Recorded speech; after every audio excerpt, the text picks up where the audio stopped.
कक्षा 10 विषय हिंदी पाठ 2 तुलसीदास। पांचवा पद है।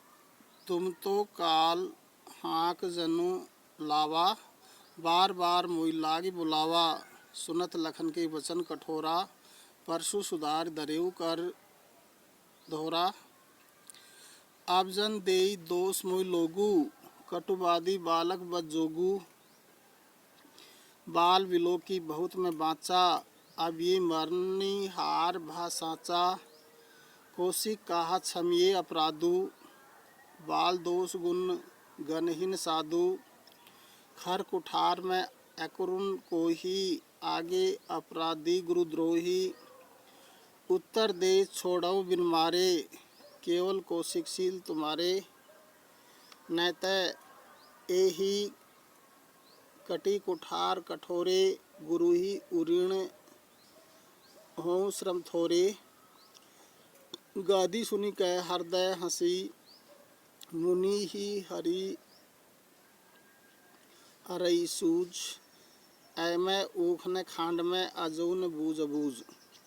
प्रसंग प्रस्तुत पद्यांश हमारी पाठ्य पुस्तक क्षितिज में संकलित कवि तुलसीदास द्वारा रचित रामचरितमानस के बाल कांड से अवतरित है। सीता स्वयंवर के अवसर पर परशुराम और लक्ष्मण के बीच शिव धनुष के भंग होने के कारण कुछ विवाद हो गया था।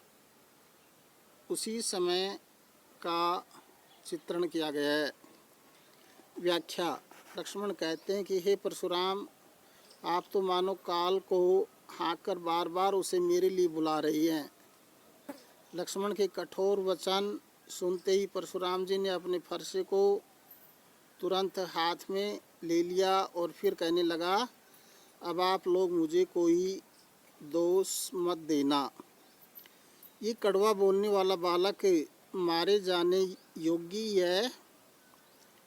मैंने तो इसे बालक समझकर बहुत बचाया है, लेकिन ये अब सचमुच मरने के लिए तैयार है।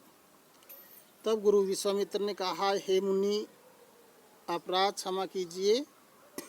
बालकों के गुण और दोषों की ओर साधु लोग ध्यान नहीं दिया करते। परशुराम बोले, मेरे पास तीखी धार वाला फरसा है।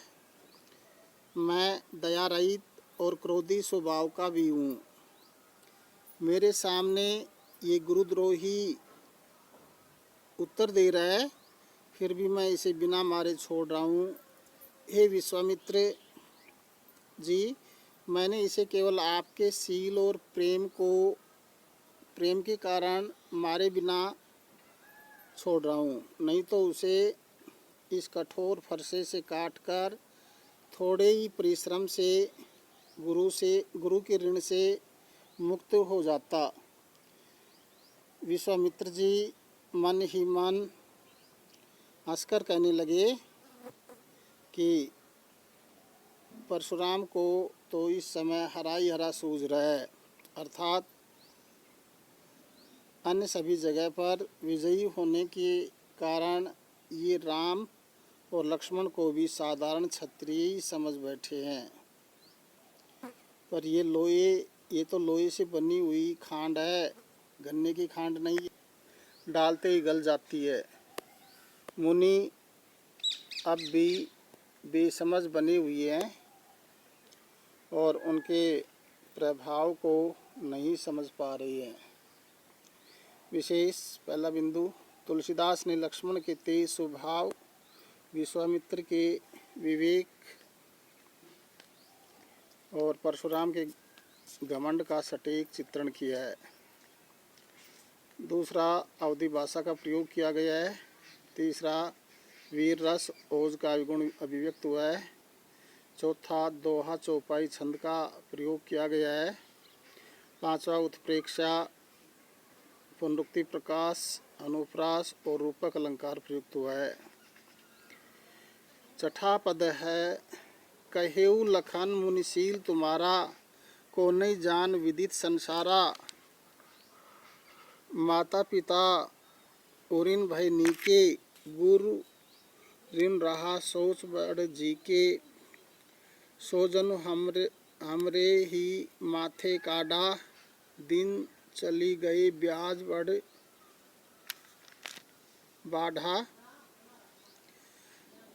अब आनिए व्यवहारिया बोली, तुरंत देऊँ मैं थैली खोली। सुनी कटु वचन कुठार सुधारा, हाय हाय सब सभा पुकारा। भृगुवर पशु परशु दिखावई मोही, विप्र विचारी बचऊ नृपद्रोही। मिलेन कबहू सुभट रन गाढ़े, द्विज देवता घरी के बाड़े। अनुचित कई सब लोग पुकारे, रघुपति शयन ही लखनऊ निवारे। लखन उत्तर आहुति सरिस, भृगुवर कोप कृशानु। बढ़त देख जल समवचन, बोले रघुवर भानु। प्रसंग प्रस्तुत पद हमारी पाठ्य पुस्तक क्षितिज में संकलित कवि तुलसीदास द्वारा रचित महाकाव्य रामचरितमानस के बालकांड से अवतरित है। इस पद्यांश में सीता स्वयंवर के समय शिवजी के धनुष टूट जाने पर लक्ष्मण और परशुराम के मध्य जो विवाद हुआ, जिसे राम ने बढ़ने से रोक दिया था, उसका वर्णन किया गया है।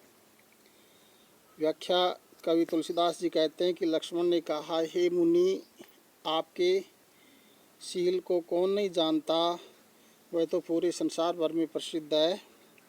आप माता पिता के ऋण से तो भली बातें उऋण हो चुकी हैं, अब तो सिर्फ आप पर गुरु का ही ऋण शेष रह गया है, जिससे आपके मन पर बड़ा बोझ है। आपको तो उस ऋण की चिंता सता रही है। वह ऋण मानो हमारे माथे निकाला है। बहुत दिन व्यतीत हो गए हैं, इसका ब्याज भी बहुत बढ़ गया होगा। अब आप किसी हिसाब किताब करने वाले को बुला लाइए, तो मैं तुरंत थैली खोलकर ऋण चुका दूंगा।